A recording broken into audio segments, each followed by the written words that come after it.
हजार घावों से भारत को कमजोर करो, अंग्रेजों का खतरनाक खेल। इस वीडियो में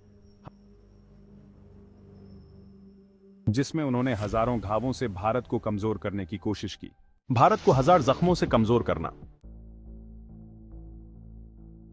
परिषद में दिए गए भाषण में पाकिस्तान के पूर्व प्रधानमंत्री और पूर्व राष्ट्रपति जुल्फिकार अली भुट्टो ने भारत के खिलाफ 1000 साल के युद्ध की घोषणा की थी।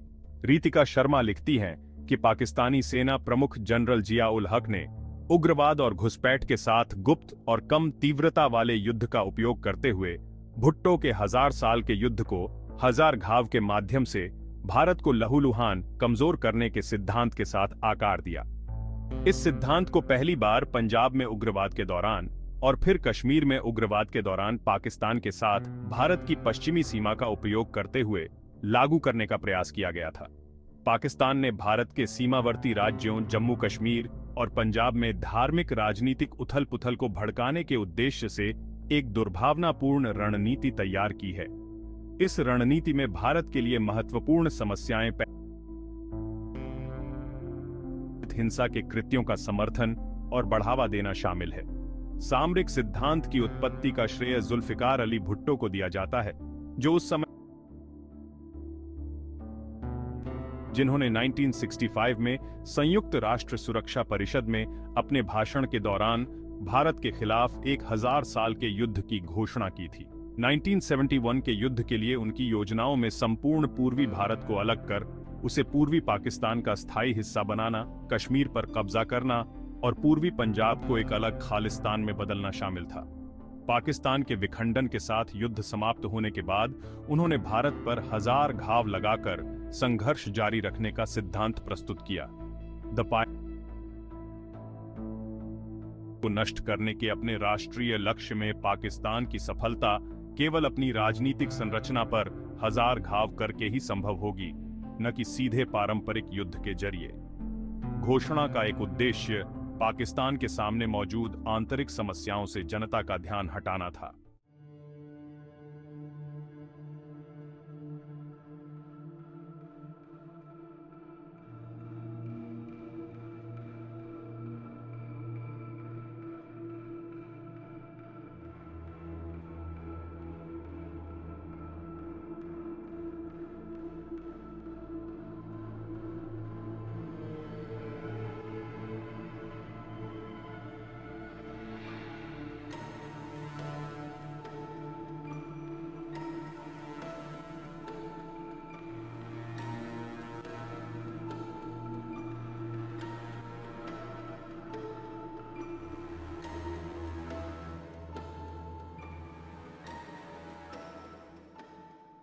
पंजाब में पाकिस्तान 1970 के दशक से ही भारतीय पंजाब में सिख अलगाववादी आंदोलन की मदद करता रहा है। 1980 के दशक की शुरुआत से ही पाकिस्तान की खुफिया एजेंसी ISI ने भिंडरावाले के उग्रवादी सिख अनुयायियों की मदद करने और उन्हें हथियार और गोला बारूद मुहैया कराने के लिए अपने मुख्यालय में एक विशेष पंजाब सेल बनाया था। युवा सिखों को प्रशिक्षित करने के लिए पाकिस्तान के लाहौर और कराची में आतंकवादी प्रशिक्षण शिविर स्थापित किए गए थे। हामिद गुल, जिन्होंने ISI का नेतृत्व किया था, ने पंजाब में उग्रवाद के बारे में कहा था कि पंजाब को अस्थिर रखना वैसा ही है जैसे पाकिस्तानी सेना को करदाताओं से कोई शुल्क लिए बिना एक अतिरिक्त डिवीजन मिल जाए। 26 फरवरी 2023 को पंजाब के मुख्यमंत्री भगवंत मान ने दावा किया कि खालिस्तान समर्थकों को पाकिस्तान और कई अन्य देशों से वित्तीय सहायता मिल रही है। यह बयान राज्य में व्याप्त अशांति की पृष्ठभूमि में आया है, जिसे खालिस्तान समर्थक अमृतपाल सिंह और उसके अनुयायियों की हालिया हरकतों से बढ़ावा मिला। कश्मीर में सोवियत अफगान युद्ध के समापन के बाद के लड़ाकों ने अफगानिस्तान से सोवियत सेना को सैन्य और नागरिक सरकार ने 1000 घाव सिद्धांत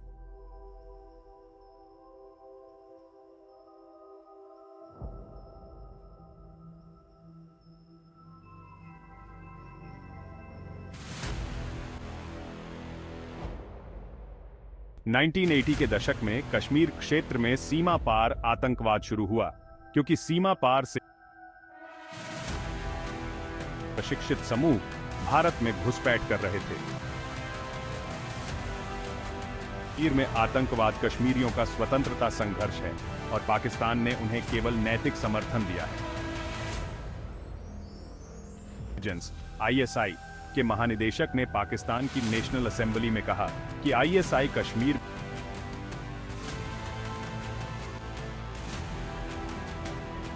इस्तेमाल किया है। आतंकवादी समूहों का इस्तेमाल न कि पाकिस्तान के भारत को जख्मी करो अभियान के लिए भारत के खिलाफ हथियार के रूप में किया गया है। कश्मीर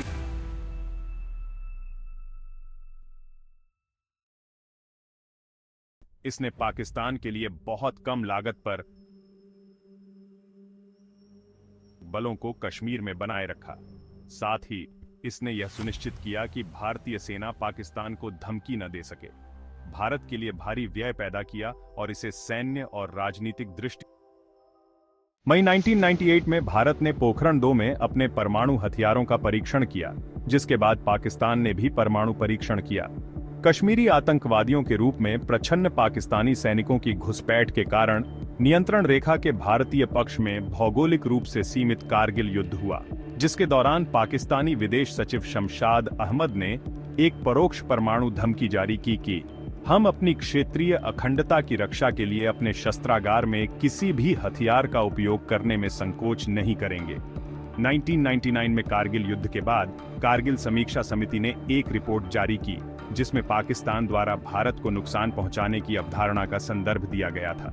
अध्याय 12 क्या कारगिल को टाला जा सकता था में रिपोर्ट में कहा गया है कि अगर युद्ध से पहले कारगिल का सियाचिनीकरण हुआ होता, अगर सेना पूरे साल एक बड़े क्षेत्र में तैनात रहती, तो इसका बहुत बड़ा नुकसान होता और पाकिस्तान को भारत को नुकसान पहुंचाने में मदद मिलती। 13 दिसंबर 2001 को भारतीय संसद पर आतंकवादी हमला हुआ, जिस दौरान इमारत पर हमला करने वाले 5 आतंकवादियों सहित 12 लोग मारे गए, और 1 अक्टूबर 2001 को जम्मू और कश्मीर विधानसभा पर आतंकवादी हमला हुआ।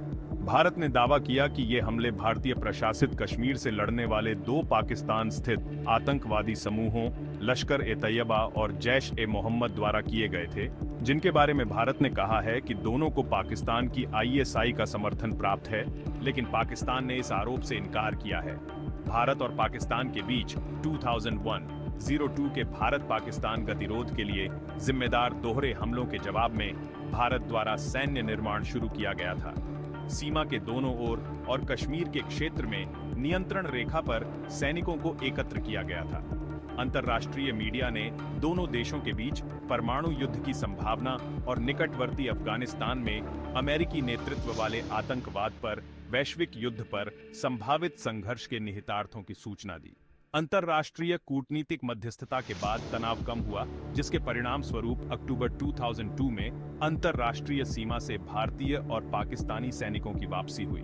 गंभीर उकसावे के बावजूद भारत द्वारा सैन्य जवाबी कार्रवाई न करने को पाकिस्तान की परमाणु क्षमता द्वारा भारत को सफलतापूर्वक रोकने के सबूत के रूप में देखा गया।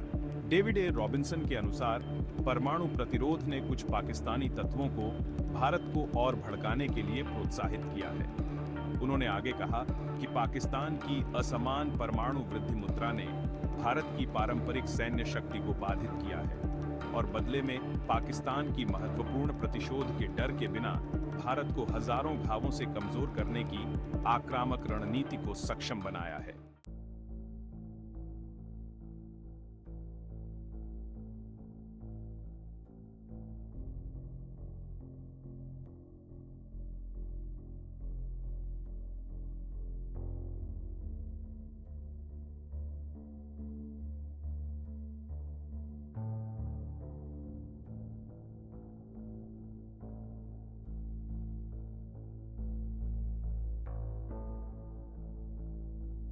भारतीय मुद्रा नोट रैकेट में उसकी संलिप्तता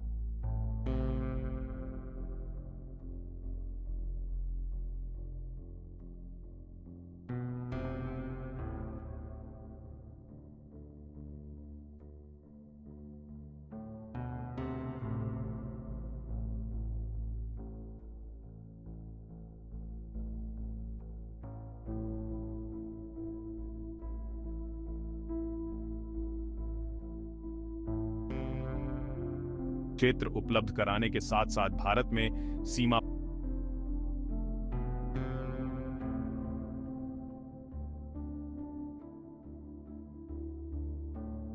बांग्लादेश का निर्माण उनके लिए बहुत अपमानजनक हार थी।